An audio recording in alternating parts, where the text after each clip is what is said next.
Ladies and gentlemen, please. Hello, everybody. It is my pleasure, my honor, together with Mahaya, to introduce the Minister for Europe and Foreign Affairs of France, Jean-Noël Barrot. Thank you very much for joining us this morning. The first question for you is an inevitable question. We have so many people dying in Gaza, many thousands, too many thousand people dying in Gaza. There is a humanitarian emergency, and there is not anymore the time to just talk about a ceasefire. It's time to take concrete actions. I know you have been very recently, actually, in Israel and the West Bank to meet, of course, the leaders of the two sides. So in your experience and also in your position as the French Minister of Foreign Affairs, what are the concrete steps which should be made by France together with the European allies to reach, this urgent ceasefire? Please. Good morning, and thank you for the invitation.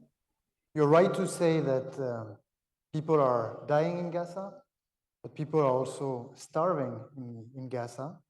They are being forced to be displaced from their homes, and they're also now dying not because of the bombs, but because of the diseases that have spread out in this territory.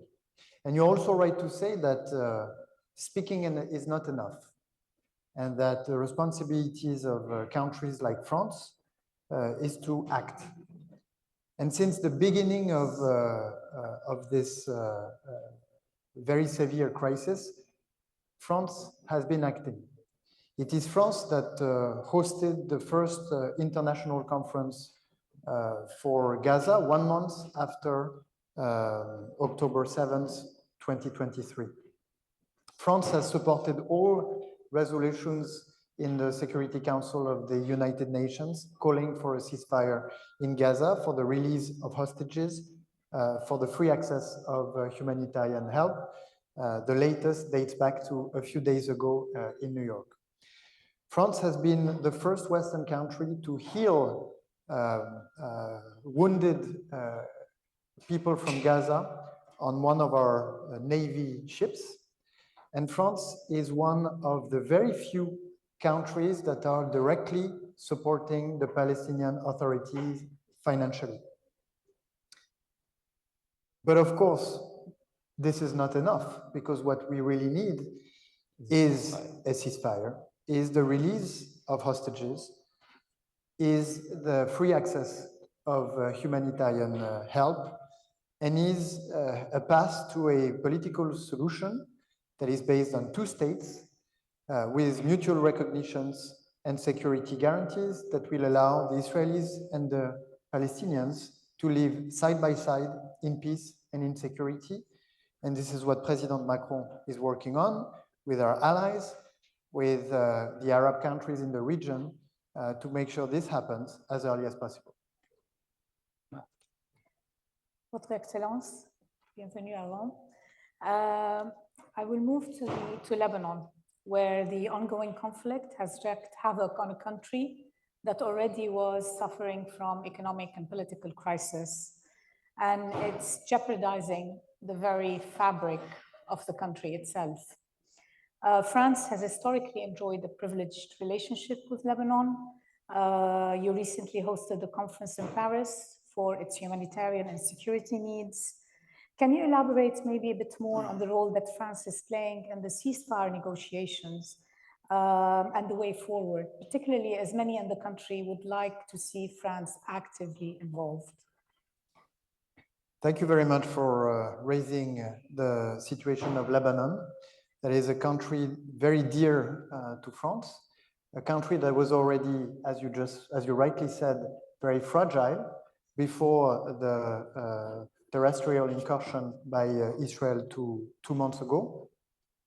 And that was already in a dramatic situation, and that is now facing a catastrophic situation with the bombings of infrastructure, the massive displacement of population that are putting a huge stress on the most basic services.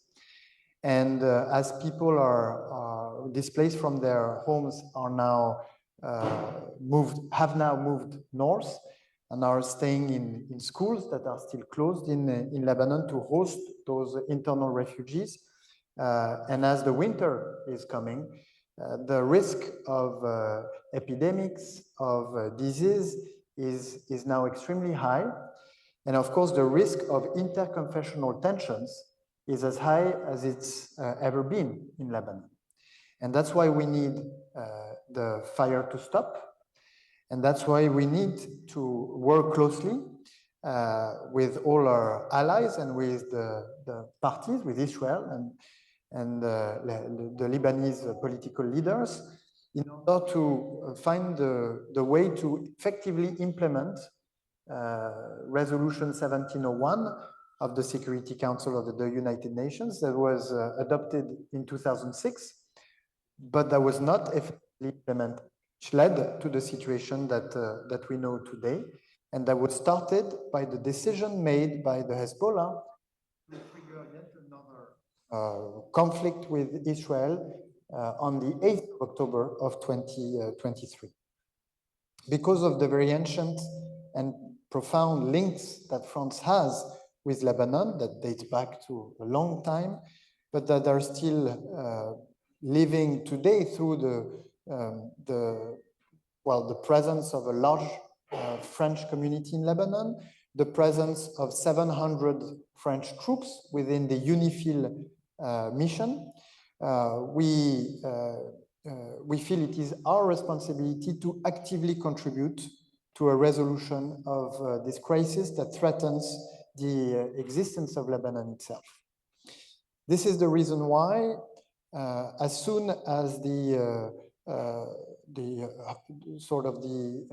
territorial incursion started 2 months ago, we worked with our American partners to come up with a formula establishing the condition for an immediate ceasefire, leading to the full implementation of 1701 resolution and 2735 resolution as well. We presented this formula in the first days or last days of September at the United Nations in New York. And since then, we've worked with all parties involved to refine this formula in order to make it more acceptable for the parties and make sure that it can indeed lead to full implementation of 1701.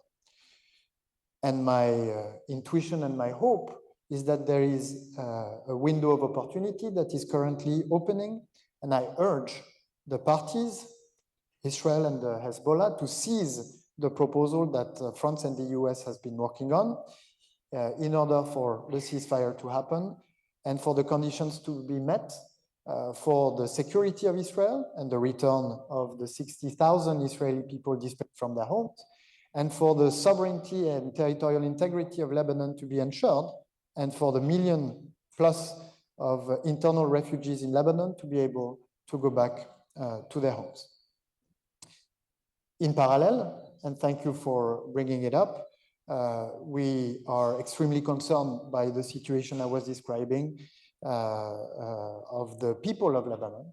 And this is the reason why President Macron decided to host the international conference that took place in Paris on October 24, just 1 month after the start of this territorial incursion, that allowed the international community to gather and raise more than $1 billion for 1 billion. 1 billion, more than $1 billion for the support, for the humanitarian support to the people of Lebanon, but also for the support to the Lebanese armed forces. Because the way we see it, and I will close with that, is for the 1701 resolution to be met and to be effectively implemented. What we need is a stronger articulation between the Lebanese armed forces and UNIFIL. We need to strengthen the Lebanese armed forces for them to be able to enforce the ceasefires and the conditions for the stabilization and security in southern Lebanon. We also need a strengthened posture of the UNIFIL contingents. And on the side of that, which is perhaps what has been lacking since the 1701 resolution was adopted in 2006, is a strong political power in Lebanon that is dedicated to the implementation of 1701 and that is giving all the legitimacy to UNIFIL and the LAF to make it possible. And to achieve this goal, we need the Lebanese to elect a president that will give the legitimacy to the LAF and to UNIFIL to conduct their missions under the realm of 1701. And that's why we are also facilitating these discussions between the Lebanese leaders in order for this to happen as soon as possible. So to wrap up, we've been working with our American partners and the parties involved on a peace formula. We've been working to provide as much humanitarian support as we can to the Lebanese population. And we've been facilitating the political process in order for Lebanon to elect a president that will be the face of the unity and integrity of Lebanon, and that will give all necessary legitimacy for the LAF and for UNIFIL to implement their mandate under 1701. Minister Barrot, we are in Italy, we are in the European Union, we are in front of many friends from the MENA region and well beyond. Now we know that from Ukraine, from Gaza, we have to speak the truth also to our friends. Beyond, the show of unity the European Union has been doing over the last 2 years, there are many clashes and divisions. This is true for Ukraine, but it is probably even more true for Gaza. Now we are at the beginning, finally, of a new political phase for the European Union with the new Commission, again, finally, with the new top figures of the European Union. Do you think that these clashes, these divides inside the European Union can be softened, or do you expect them even to grow, frankly speaking? So I disagree with your assessment. All right. I want to stress that never has the European Union been so united as when we responded to the war of aggression of Vladimir Putin in Ukraine. In a few weeks only, we've been able to take steps that nobody thought that the EU was capable of 3 years ago. That's right. We've been able to establish sanctions in a proportion that was unseen before this war of aggression. We've been able to gather financial support to an extent that had been unseen in European history.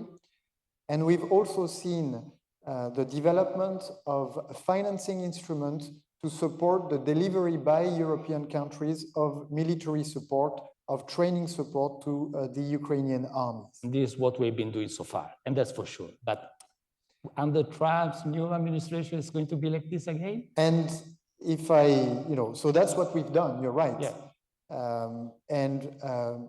In some sense, Vladimir Putin is stimulating European unity by triggering this war of aggression on Ukraine.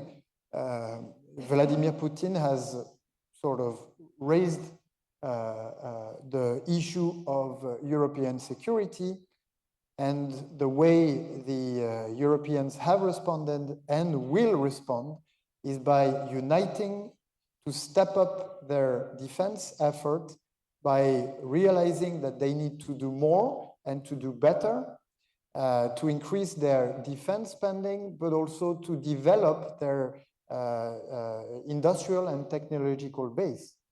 And since we're in Italy, I must highlight how convinced France and Italy are of the necessity to build up this industrial and technological defense bases, and also to find the resources at the European level to indeed expand this basis in order for us to ensure the security of the continent.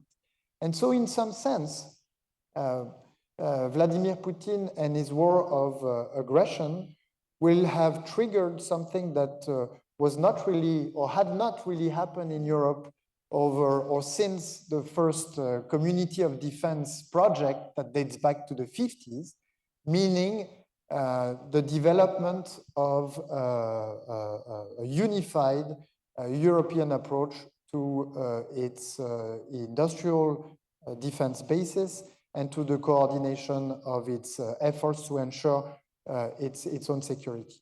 And as far as the Middle East is concerned, and as far as Lebanon is concerned, I also sense a lot of unity across leaders throughout Europe. This is due in part to the fact that we have troops on the ground there through the UNIFIL force. And again, as far as France and Italy are concerned, we have a clear perspective on how we see the future of Lebanon. We want Lebanon to be a strong state that controls its infrastructures, that controls its army, and that has the monopoly over force. This is our objective for the sake of Lebanon, but also in the interest of the security of Israel, that does not need yet another failed state at its northern border that would be a source of destabilization and that would be a source of trafficking, a source of terrorism, and so on and so forth. So we have a clear view of the path for Lebanon. And as far as Gaza is concerned, we also have a clear view that has been expressed multiple times, which is the need to establish a two-state solution, because there is no peace without justice, and we need this two-state solution to ensure the security of Israel and the recognition of the right of Palestinians to live at peace and in security alongside Israel. To the final question, the E3, of which that includes France, is meeting with Iran this week to discuss its nuclear program. Can you perhaps comment on this and what you hope to achieve out of this meeting? And I think perhaps the question on everyone's mind in the region is, will this again be isolated from Iran's regional activities, including in Lebanon, at a time when the region has changed, not only with the wars in Gaza and Lebanon, but with the direct exchange of fire between Israel and Iran?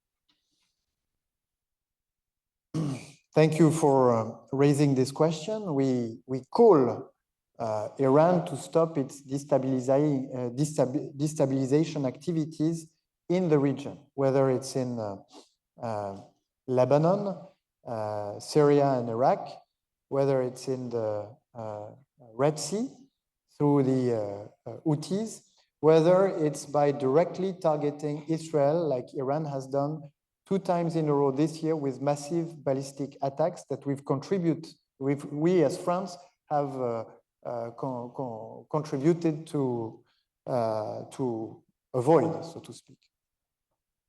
Of course, a very important concern that we share with our E3 partners, the UK and Germany, but also with Israel and other countries in the region, is Iran's nuclear program. Our vision is that we need, through negotiation, to obtain a rollback of this program that causes a direct threat to our security interests. But for this negotiation to happen, we need to see clear steps made by Iran in the direction of a rollback of its program. Because we have failed to see such steps in the recent past, we've decided to table a resolution at the IAEA calling for a full assessment, which is a testament of our determination to obtain concrete results from these discussions with Iran. So in summary, we want this discussion to happen with Iran, and we are open to dialogue, but we need to see concrete steps.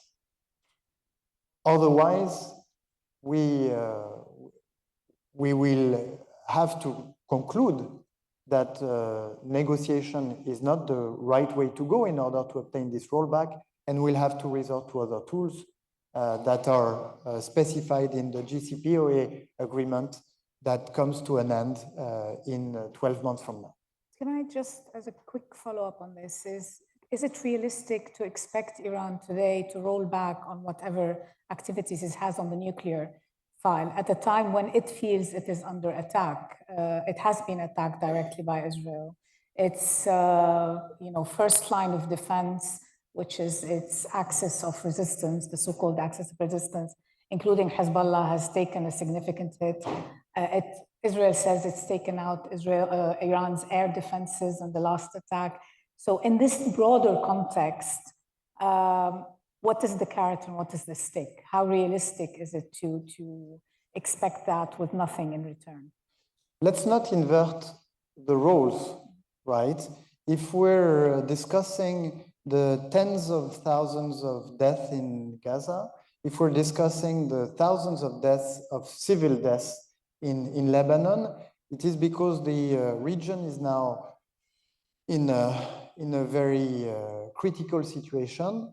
And this whole started with the 7th of October massacre triggered by the Hamas in Israel, followed on the 8th of October by the decision of Hezbollah to trigger a conflict at the northern Israeli border and by sending tens of thousands of rockets to Israel over a year and a half. So Iran carries a heavy responsibility in the situation where we are at now. And if indeed Israel has replicated and weakened the military capacities of Hezbollah, it is precisely because they've been aggressed at first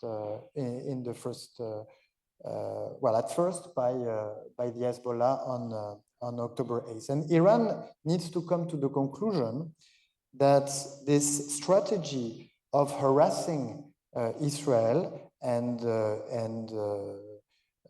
through direct ballistic action and through its proxies has been a failure and needs to roll back on its destabilization activity and roll back on the nuclear program that, beyond the security of Israel, poses a direct threat to our own France's, Germany's, UK's, and European security interests. So unfortunately, time is over. Thank you very much, Mr. Barrot, for being with us, and we close here. Thank you. Thank you.